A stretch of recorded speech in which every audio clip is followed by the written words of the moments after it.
Біздің жаңа проекттен таныстырып өтейін жігіттер. Toyota Carina E 94 жыл.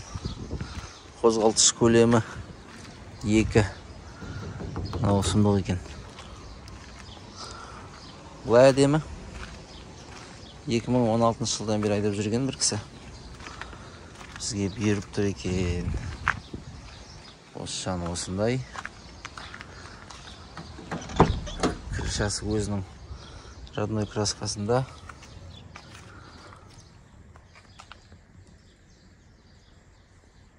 Іші әзірше осындай лас. Жуамыз, чехолдарын алып тастаймыз. По технике жақсы. Кеше оталдырғызып өзім айдап көргем. Бізде приводта кішкене дауыс бар. Майда шүйде көреміз. Ашып, мына нәрсе жоқ, өкінішке орай. Сигнализациясы мынандай екен. Техпаспорты ескі ғой әлі. Не? Carina E 94 2 1998 дейді. Осындай жалпы. Бұл да бір танысымның көлігі. 215 мың дейді. Енді бірақ өтірік шығар ол. Чехолын шешіп тастау керек. Содан кейін көрінеді орындықты жағдайы. Бізде капот пен мына крылода жұмыс бар міне. Олай асты бүтін екен.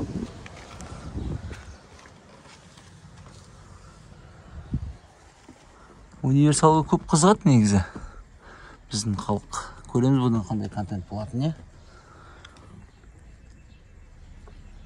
Алды мынандай болып тұр. Тек мына жағында түсіп жіберейін міне. И капотын ашайық, резинасы жақсы екен. Капотын асты. Мына жағынан бұлай көрінбейді. Мына жағына көп шөкілік жағып тұстаған ғой. Қазір сүріп тастап көреміз. Болса болды, болмаса басқасын саламыз. Ой, мордасы сау, әдемі. Осындай машина, достар. Көреміз, Алла қаласа бұдан қандай контент шығатын. Ақырында ішін шешейік. Химсиске.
Мынау потолоктың жағдайы әзірше негізі примерно мынандай түс болу керек қой.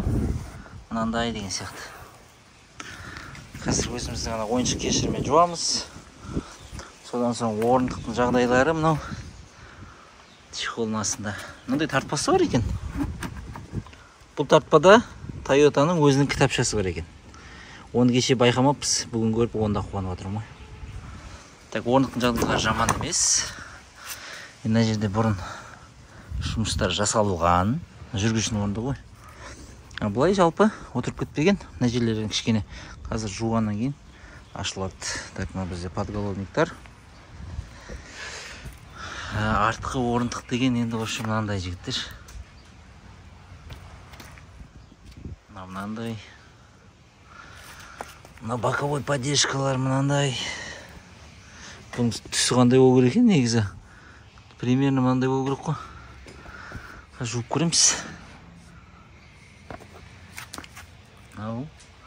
И мынаны қоса екі апшипканы екен. Осындай жалпы көріп алыңдар қазір қандай болып жатқан. Мынау енді сымдық болған екен. Бағана бір химиялы мынандай 2800 теңгелік. Сол кішкене жақсырақ екен кешегі мен жуып жүрген қарағанда. Мына қазір бір көрсетіп алайын. Мынау типа доғы. Жуамыз қазір.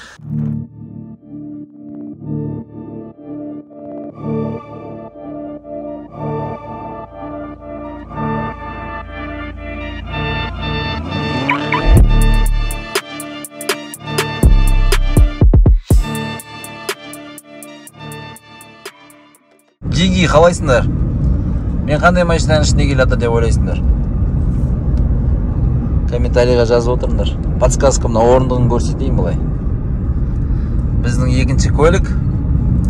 Алла қаласа осы аптадағы. Қазір мен Макс Драйвтың Эстосына қарай бара жатырмын. Сразу диагностикасын жасап, қарайтын жерлерін қарауымыз керек. Өйткені бізде Эстода Карина Е тұр. Оның әзірше жұмыстары өте көп. Бұл көлікте шанақ бойынша жұмыс ондай көп емес. Бұл жерде бізде көбіне техника жағынан болып тұр. Кішкене трайт етіп тұр. Ходовкасын тексеру керек деген сияқты жағдайлар. Әзірше комментарийға жазып кетіңіздер жігіттер, қандай көлік? Toyota жарайды. Маркасы қандай? Модель ма? Керемет машина екен. Ұнап келе жатыр ғой. Чейзер екен тапқан жігіттер, молодец. Бізде мынаны кезінде Need for Speed екінші ма, карбонда ма бар ғой, дрифтқа. Сондай қылған ғой деймін. Екі объем қозғалтқышпен. Қай жағына қарай тап кеткен енді белгісіз. Жас жігіттер ғой. Салон жақсы. Кузовы да жақсы. Полировка керек. Диск бояу керек, резина ауыстыру керек. Мына 120-й продумка сияқты болып тұрған мына жерде бұл. Оны түсіру керек бұлай қарай.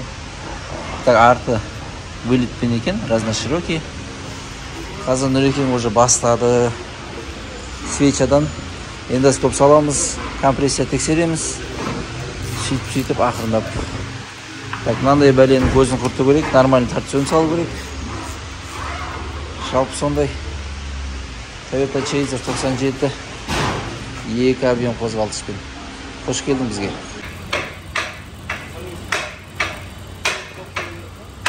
Компрессиясы жақсы болып тұр, 6 цилиндрде. Бірақ сәл, көріңдер ма? Богатый смесь бар.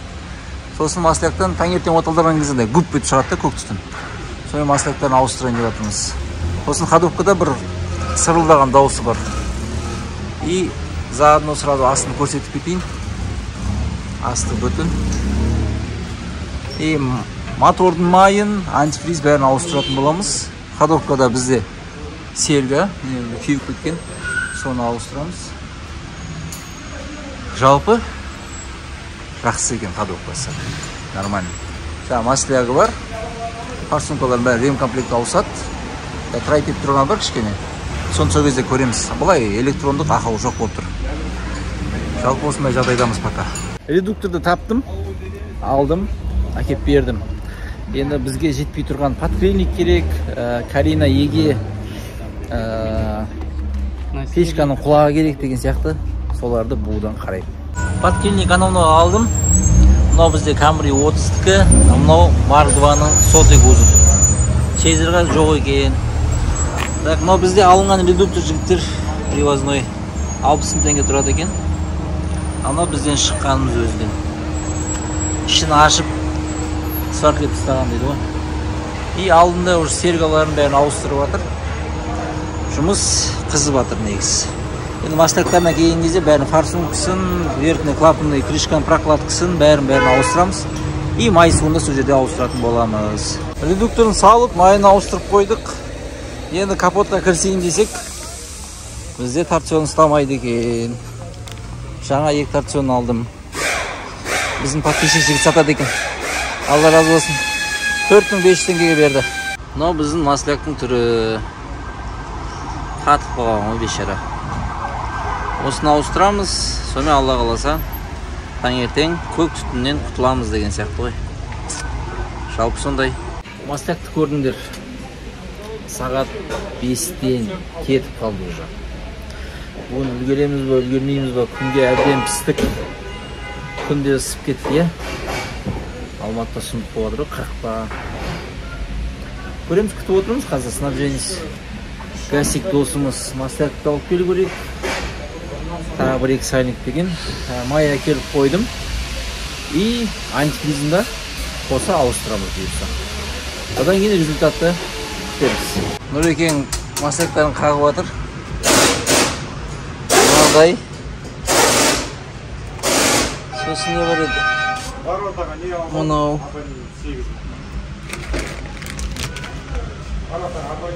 Клапан крышкада.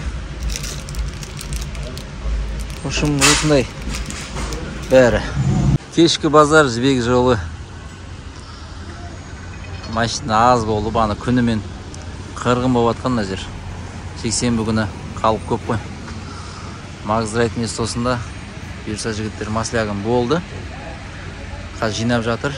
ГРМ-ін да қарадық, ГРМ-і жақсы. Жаңа май құямыз. Антифриз алып қойдым.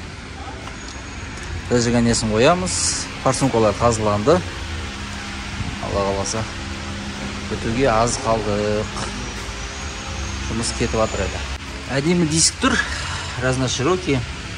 2 түске бояу керек мынаны. Ортасы 5 жұлдызы графит па, қалған сұрға. Бізде блокированный тұрды ғой. Редуктор. Соның нәтижесі мынау. Машина полировка керек, шкурт етіп әдемілеп. Мынау ескі іші варенный редуктор ғой. Бүгін ауысты енді ол. Мына резинаның жағдайы Лениннің басындай болады ғой. Маған резина алу керек 205, 55, 16.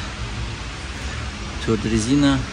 Есіктің астындағы ақ жерін бояп жіберген. Соны қараға бояуымыз керек қайтадан. Мына жерде квадратный номер тұрады, Алла қаласа. И мынаның бәрін шкурт етіп, әдемілеп полировкасын жасауымыз керек. Бұлай салоны жақсы. Машинаны көтен әдемі. Чейзер. Әдемі көрді екен негіз. Бүгінгі алған подпильник. Мына материал алып алған. Лак, анамнау деген сияқты. Жібек жолында біраз арзан ғой. Танияға қарағанда негіз. Соның бәрін алып қойдым. Салонның рисунок әдемі орындықтарын. Есіктің обшивкалары. Жақсы бәрі. Алла қаласа жөндеп аламыз. Мына көтеріліп тұр. Ойлап тұр, мына артында қыздырамыз ба, или 1-2 виток кесеміз ба. Қазір подъемникті тұр, подъемникті түскен жағдайдың өзінде. Мына жер биік қой, бағана көрсеттім ғой. Соның көзін құртуымыз керек. Сағат түнгі 10 болды. Бәрін жинап болды Нұрекең. Бірақ холодный кезде кішкене трайт етіп тұр. Ана жерде датчик дросельдің жанындағы донор бар екен. Соны ауыстырып көреміз. Бірінші кезекте. Бол болмаса, одан ары қарай тағы да қазамыз. Мен түн болды, 10 болды. Жігіттер де шаршады. Көреміз енді, іске сәт. Достарым, бүгін бізде жаңа күн. Кеше күнді қорытындылап өтейік. Чейзердің проблемасын кеше таптық. Кеш таптық. Ол бізде датчик ДМР сияқты болып тұр. Компьютермен оқысақ, өкінішке орай ештеңе табылмайды. Сонымен кеше тоқтаттық. Өкінішке орай бүгін бізде дүйсенбі, базарлар жұмыс жасамайды. Сол себептен жұмыстар ертеңге қалды. Дегенмен енді бүгін уақыт бар. Карина енді жұмыстары көп. Бүгін барып, соңға барып номерлерін ауыстыруым керек деген сияқты Каспиймен шештік қой. Енді номерлерін алып алайық. Жалпы не айтқым келіп тұр жігіттер? Әртүрлі көлік айдап жүрген сондай болып кетті ғой, қазір алып сатып, әртүрлі көлікпен жүру деген сияқты. әр көлік мысалы бір адамның өміріне ұқсайды. Мысалы Toyota Chaser'ға келетін болсақ, менімен бір параллельно оқыған, бір мектепте оқыған жігітке ұқсайды. Ол дегеніміз жаңағыдай күнде амандасамыз, бірақ бізде общение жоқ, бір достық деген сияқты. Ал өзім приорам болатын болса, жігіттер, мынау менің приорам. Бұл жаңа мен жан досым, сыныптасым, парталасым, жолда қалдырмайды. Қайда бару керек болса да алып барады. Жол жаңағыдай сен үшін тұрады деген сияқты ғой. А Мерседеске келетін болсақ, өткендегі ол жігіт вообще ол басқа мектептің оқушысына ұқсайды ғой. Онымен әлеңдеп жүріп достасып, міне Toyota Chaser'ге көлік келіп отыр. Сондай жағдай жігіттер. Мен барып номерлерін ауыстырып алайын. Майлина 85-тегі соны ауысып кетті. Естеріңде ме мына жерде? Мына жерде дұрыс көрінбейді енді. Ана Mazda, қызыл Mazda'ны алып едім ғой немен? Автовозбен. Сол жерге көшіп кепті. Бұл жерде Kia бар, Lada, ана Chevrolet деген сияқты. Бәрі маркетингті қот қой деймін. Іші тар екен мына соның. Түсіруге мүмкіншілік болмады, өйткені екі машинаның номерін іздедік. Мен ол номерлерін ұмытып қалғанымда уже. Сол негізі айтайын деген жігіттер, мына жерде салондар ғой, жаңа машиналар. Халық келеді, мысалы, мына 10 мыңдаған халықтар келеді, күніге 5 мың, 10 мың. Сол халықтың ішінде бір 3-4 болса да жаңа көліктерге кірсе, халық андай жақсы нәрсені тез уланады ғой. Солай тағы 1-2 кірсе, сонымен машиналар сатылады деген бір ойлар бар шығар. Білмеймін, менің өзім жеке пікірім ғой. Сол үшін де осы жерге көшіріп келген сияқты ғой. Соны негізі Майлина 85 дұрыс еді. Мүмкін аренданы келісе алмай қалды ма, енді кім біледі оны. Ішінде біз жоқпыз, біздікі тек болжау ғана. Жалпы мына сон что-то слишком тар екен. Сұмдық терлік біткенсің ғой. Номерді алып дөңгелекте таптым. 205-55-16 Nexon. Бұл бірақ жағдайы өте жақсы. Енді қалғаннан кейін көрсетем. Жалпы Оликстан қарап отқам. Сонымен 50 мың деді. Келіп қарап, саудаласып, мен сауда сүннет қой. Балонына 10 мыңнан 40 мыңға алып кеттім. Құтты болсын.